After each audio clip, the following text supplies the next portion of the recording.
that was pretty. I had a hard time understanding that song when I first read the lyrics, because a new thought when we get into angels and man and stuff, it means different things. And then I talked to a couple of people, and I came to understand that City for Man is about that we don't have to have a city of perfection. Jesus understood the man's plight. We are very attached to this flesh. We may be spiritual beings in truth, but we're going through a very human process with lots of thoughts. But to build a space for all those thoughts, a space of forgiveness, a space of love, a space for all those thoughts rather than a space of judgment and criticism and condemnation. Because we're not already there. We're already there. I got news for you. We are completely in the kingdom of God. We just deny it on a fairly regular basis. We just like to pretend because something's not the way I want to see it. You know, oh, there's too many stones in the street. I'm in hell.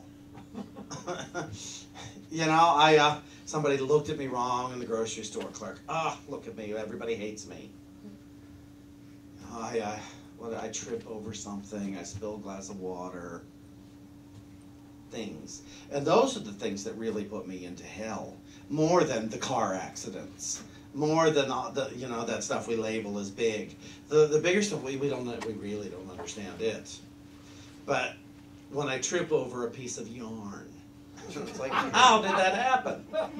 How could that have happened? And yet, there's a piece of yarn. How did I stumble over that?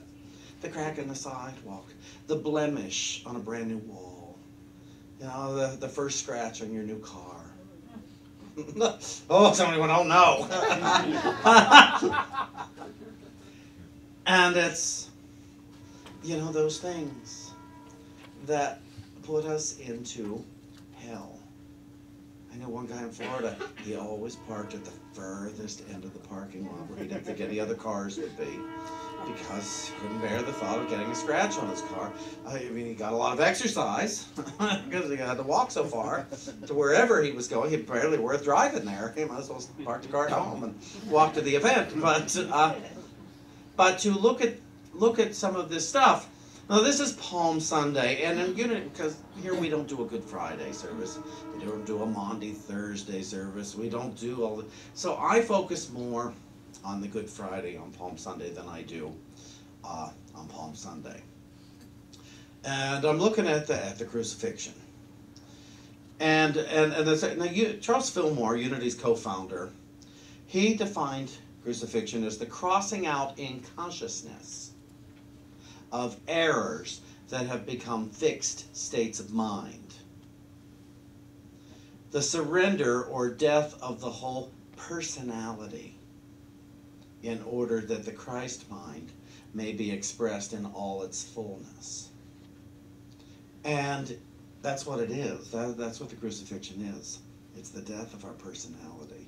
It's the, you know, what's there going on? There's going to be claw marks on his pole before some of us would give up our opinions, what we think, because we think our thoughts are so important.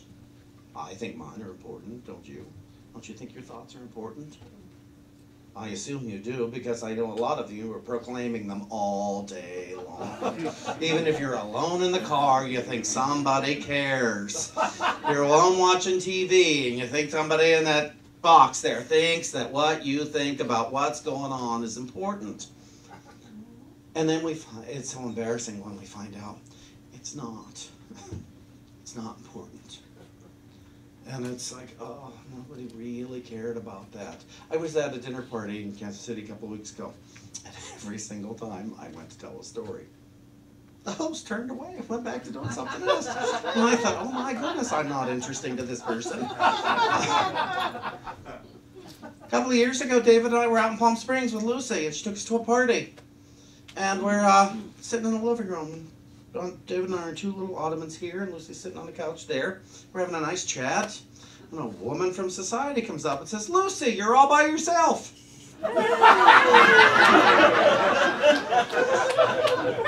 So there. She wasn't mad at me. She didn't see me. Didn't know I was alive. And so, I guess I'm not as important as I thought to some. You know, the days I go home, the cat runs from me because he's not interested. He's busy doing something else. You know, or they're taking a nap. And I'll get you later. That's what they're saying. And so, the crucifixion of what we call Jesus represents the wiping out of personality out of consciousness. We deny the human self so that we may unite with the selfless. We give up the mortal so that we may attain the immortal. We dissolve the thought of the physical body so that we may realize the spiritual body. And that doesn't mean I have to die to do it. Doesn't mean my body has to die to do it. What it really means is I'm letting go. And so often it's not because of one specific thing that I do in order to release this attachment to the physical body. It's usually the result of many things in a large process. And then all of a sudden, one thought makes the click. Has anybody here had an instantaneous healing? Really? None of you. I don't believe you. I think some of you are not paying attention. You know, where all of a sudden you had a cold and suddenly you don't. You had a broken bone and suddenly you don't. You just made me stop coughing. You just said stop. See? Instantaneous.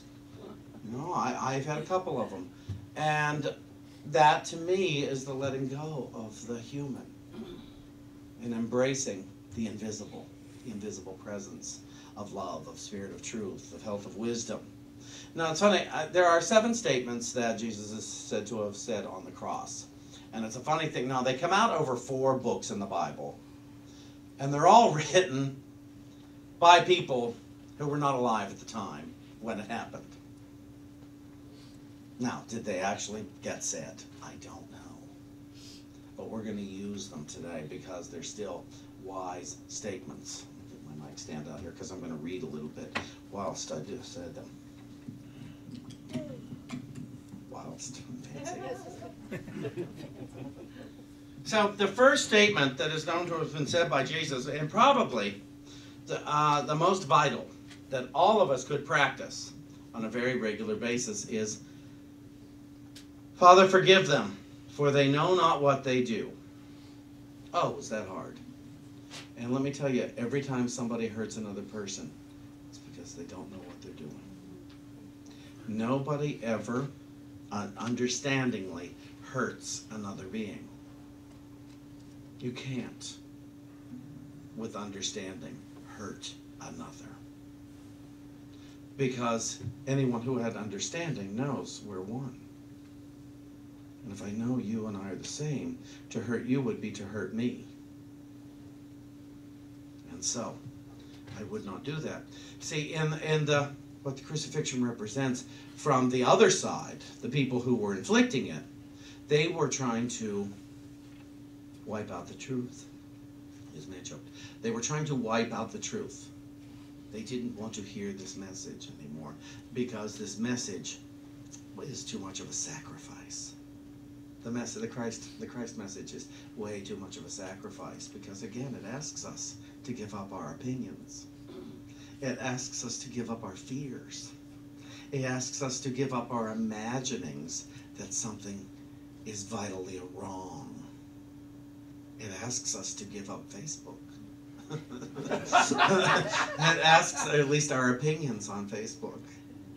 It asks us to give up our conversations of politics. It asks us to give up our conversations of victimhood. It asks us to give up our conversations of sickness and lack and what's wrong with you or them. And that is a huge sacrifice. Huge. And if you want to find out what a sacrifice it is, stop doing it. And you will find out just why you were doing it. If you want to find out. So, In this statement, Jesus has been hung on the cross and says to the people who are so upset, Father, forgive them. They know not what they do. The example there is, I'm not a body. They think they're killing a body. They think I'm separate from them. And so, but we have to look at it in this context.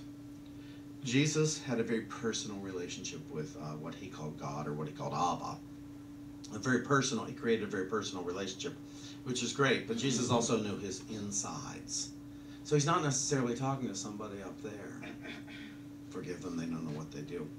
What he's really asking is himself, in his connection to the oneness, to forgive them and understand this violent, I won't call it awful, I will call it this violent thing that is happening, is all done in confusion. If they knew what they were doing, they wouldn't do it. And that's what it comes down to. So I want to read this section to you from the Holy Spirit's interpretation from the book of Luke, chapter 23. And it says, the Christ is the one within you that does not crucify the Son of God. This one is there within you. Fear not that he is not. To crucify is to want dead, and this is the voice within that fears attack.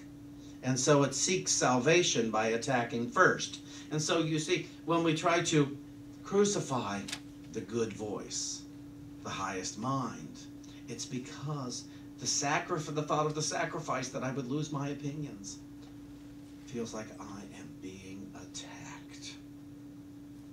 It's like to quit smoking, one would have to forgive cigarettes. But instead what we do is we keep treating cigarettes as an attacker, and then we keep smoking to attack it back. It's a odd, very confused thing. I do it with cookies. I perceive them as an attacker, and I attack back by eating them. And then I complain about being overweight. And then I take on guilt for my weight. I take on shame. And that's it's that I won't give up the sacrifice. Or it's too much of a sacrifice to give up the guilt. Moving on. So, to crucify is to want dead. This is the voice within that fears attack. And so it seeks salvation by attacking first. And this is the voice of the ego. This is the voice that has arisen within your thoughts as a result of the belief that you have stolen yourself from God. This voice does not love, it fears. Even within its illusions of love, it fears, which is why it attacks the one you set out to love. The voice of crucifixion cannot help but crucify, for that is what it was made to do. Do not hate this voice when you hear its shrieks of attack. Calmly forgive this confused and fearful voice. Father, forgive them, for they know not what they do. Look beyond this voice to the beauty that lies within. Listen and rest for the voice that does not criticize. Listen and rest for the voice, capital V voice, that does not crucify and knows no crucifixion. This is the voice your Father gave to you. This is your true voice, the gift of heaven that cannot be taken away. This voice knows no crucifixion because it knows no purpose other than love, acceptance, joy, and oneness. So what we need to take from that is there is a voice within me that knows only love. Take your confidence in knowing there's a part of you that lives only in love. Let that be your security as you step forward into the illusion of sacrifice, into the illusion to find out that the very thing you were afraid of losing was no sacrifice at all. Your opinions were no sacrifice at all. Your addictions were no sacrifice at all. Your hatred was no sacrifice at all. And your fear of attack was no sacrifice at all. To let all of that go. To be present in the presence of God. To be here now. So it says here that this is the voice of peace. It knows no conflict or attack. It seeks no guilt, and it gives the past no meaning born of artificial thought. It's the voice for God. The voice beckons to you in certainty and with authority. Now the second part says, today you will be with me in paradise. And that comes from Luke 23. And Holy Spirit says, I tell you the truth, today you were with me, meaning Spirit, in paradise. Beyond the illusions, there is truth. Do you hear me loud and clear? Beyond the illusions, there is truth. So we don't have to hate the illusions. We don't have to fear the illusions. We don't have to be guilty for the illusions, because those are all illusions. Those are the illusions. Just know that when you're done with them, and there's no rush, take all the time you need. God's not worried, because God's not a person with a time clock. Take all the time you need. But just know, on the other side of this stuff, there's paradise. And the paradise is when there's no longer a need for forgiveness. When there's no longer a judgment that I have been done wrong or that I have done wrong. Isn't that wonderful? Isn't that just fantastic? There's our beautiful city. On the other side of my illusions, there is paradise. And I can take my time getting there, but I can also just, with one thought, go ahead and step over the line and put my toe in the pool and find out, oh, paradise feels good. Paradise is like bathwater. You know, it's like, oh, I like this. So then the third one, behold your son, behold your mother. What they're talking about there is his relationship with those he loves. And that comes from John 26:27. There, and we get over to there, or John 19:26-27. And it says, you will believe that which you see, and you will seem to suffer for it. Your heart will be broken many times, but in this there is no loss. There is no loss, because the one that is with you still, and he knows that your suffering is merely an experience of your choice. So the one, the truth within you knows that while for that little bit of time left that we're going to suffer, it's just a choice to suffer. Isn't that fantastic? There is no thing that is a cause for suffering. No thing at all. No matter what it is, there is no thing that is an actual cause. Now, I'm not saying there's not a cause for pain. I'm talking about a cause for suffering. Because when I know the truth sets me free. And the real message of Jesus Christ is, I am not a body. I am not a body. And therefore, those I love are not bodies. And these bodies are going to leave us, or we're going to leave these other bodies. We did not come here to stay in the human form for eternity. We did not come into this consciousness and create a body just to stay in it for eternity. Some came to stay in it for a few minutes. Some came to stay for a few days.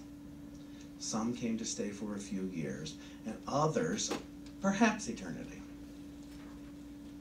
There are some who just will not leave.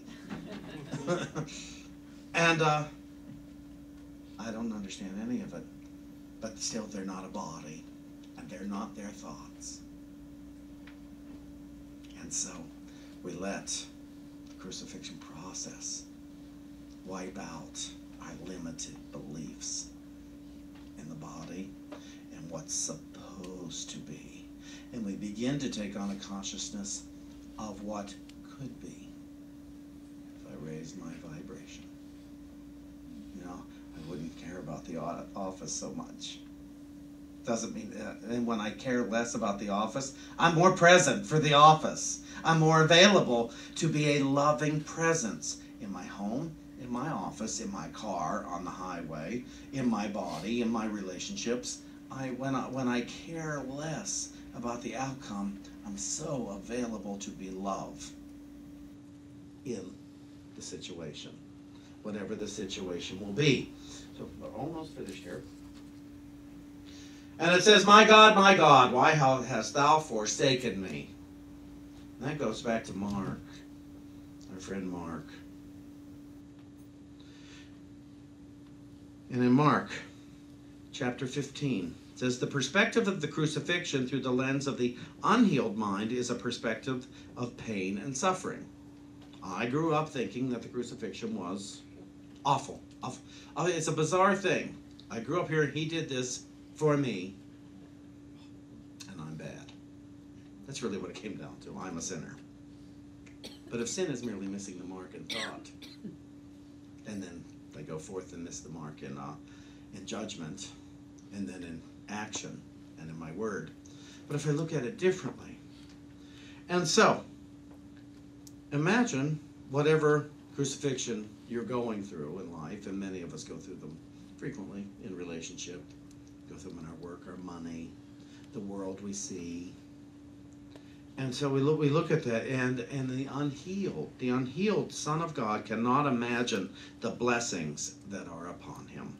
And so he must be taught. Through Jesus' perspective of the event of the crucifixion and of his seeming death, it says, Jesus is a symbol of both teacher and learner, that all may learn the truth. And the perspective of the unhealed mind is that of darkness and of being forsaken or cut off from the mercy of God. And the perspective of the healed mind is the joy of knowing itself as one with God, having never been separate and never able to be separate. He finally says, I thirst. I want to know. I want to know. And then 6 says, it is finished. I know. And finally 7, Father, into thy hands I commit my spirit. I commit. I am ready.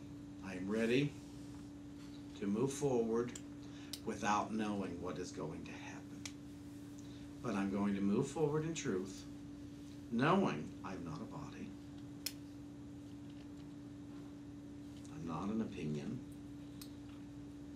I'm not who I thought I was. I'm the beloved child of God, and I don't have a clue what that means. But I know it must be good. And so, I'm going to risk all that I thought I had known and move into what I know has to be really good. Because I wouldn't be filled with it if I didn't know. I wouldn't be overflowing in my mind if I didn't know. I wouldn't be this curious if I didn't know. And so, with my faith, I'm going to move forward in good. With my faith in good, I'm going to move forward in it. With my faith in love, I'm going to move forward into love. With my faith in wisdom, I'm going to move forward into wisdom. With my faith in peace, I'm going to move forward into peace. And I'm willing to know that while it is a process, it's not a sacrifice. I cannot lose. Who here would like to know that they could move forward in joy and it wouldn't cost them anything good? Anybody? Okay, a couple of you. A couple of you not so much.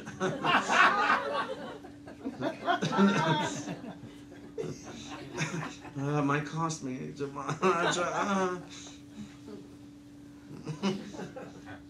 Yeah, we say we would like to move forward in joy and know that it's not too big of a sacrifice.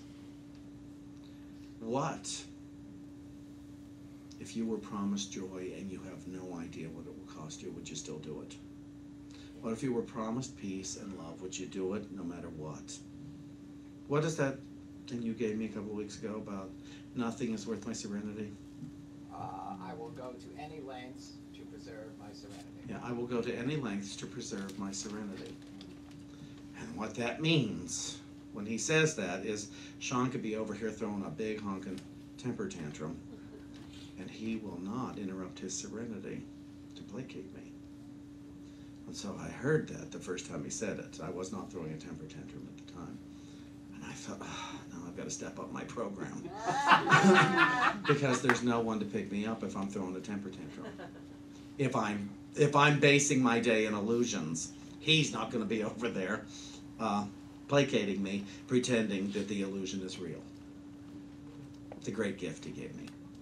It's a great gift he's given himself. Because now I don't have to jab him to wake up. He's doing it on his own. I don't have to misperceive him. And within that, there's no one to play the game of me misperceiving myself.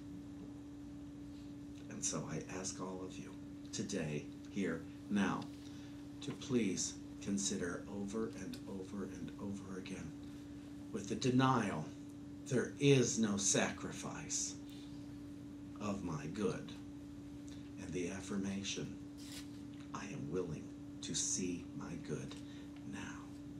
Thank you.